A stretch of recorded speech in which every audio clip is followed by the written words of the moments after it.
আজ আমি এসে দাঁড়িয়েছি বৃন্দাবনের সেই পবিত্র ভূমিতে রামান রেতি। শাস্ত্রে বলা আছে এই রেতি বা বালুময় স্থলে শ্রীকৃষ্ণ শৈশবে তার সখা বন্ধুদের নিয়ে ধুলো মেখে খেলতেন, গোপালদের সঙ্গে দৌড় ঝাঁপ করতেন, আর সেই খেলায় হাসি খুশিতে পুরো বৃন্দাবন মুখরিত হয়ে উঠত। এই জায়গার মাটিতে প্রতিটি কণা কৃষ্ণলীলার সাক্ষী। ভক্তরা বিশ্বাস করেন এই ধুলোর মধ্যে এখনও সেই দ্যুতি, সেই আনন্দ, সেই শ্রীকৃষ্ণের স্পর্শ বিদ্যমান। তাই এখানে এসে শুধু দেখা নয়, ভক্তরা নিজেরাই মাটিতে গড়াগড়ি দেন, শরীর ভরে নেন এই পবিত্র ধুলোর ছোঁয়া, আর জোরে জোরে হাসেন ঠিক যেমনটা ছোটবেলায় করতেন কৃষ্ণ। রামান রেতির মহত্ব, প্রথমত এটি আমাদের মনে করিয়ে দেয় কৃষ্ণের সেই লীলামল শৈশবকে।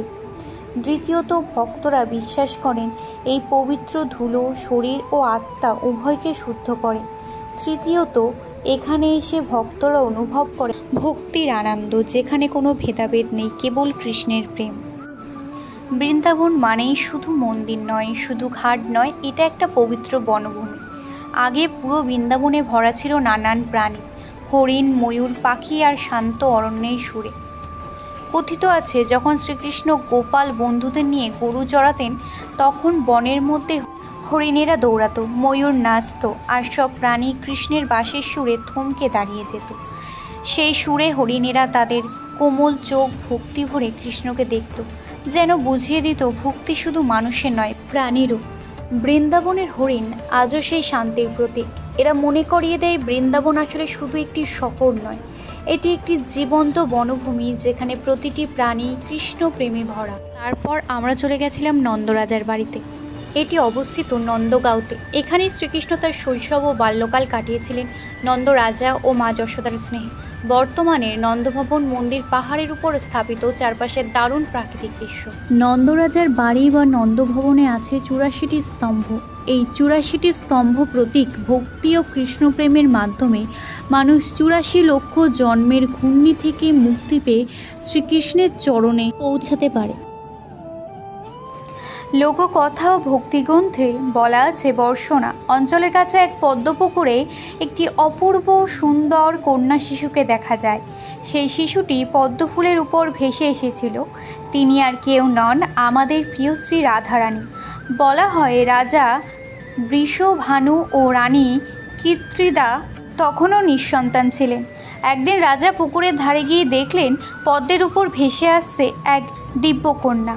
সেই কন্যাকেই রাজা তুলে আনলেন, আর তিনি হলেন রাধারানী। তাই বৃন্দাবনের ভক্তরা রাধাকে বলেন পদ্মাবতী বা পদ্মের জন্ম নেয়া দেবী।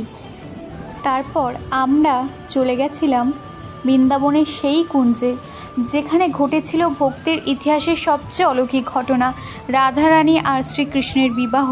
শাস্ত্রে বর্ণনা আছে এখানেই একদিন কৃষ্ণ আর রাধারানী একসাথে বসেছিলেন।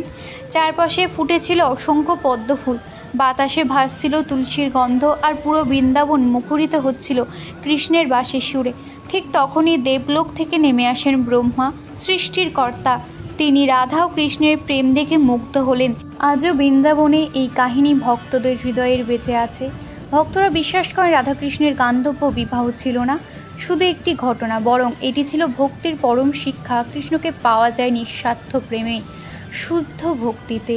তাই বৃন্দাবনে এসে যখন কেউ এই কাহিনী শোনেন, তখন মনে হয় এই মুহূর্তে আজও এখানে শ্রীকৃষ্ণ রাধারানী আছেন। হচ্ছে পরবর্তী ভিডিওতে। রাধে রাধে। ভিডিওটা ভালো লাগলে লাইক, কমেন্ট অ্যান্ড সাবস্ক্রাইব।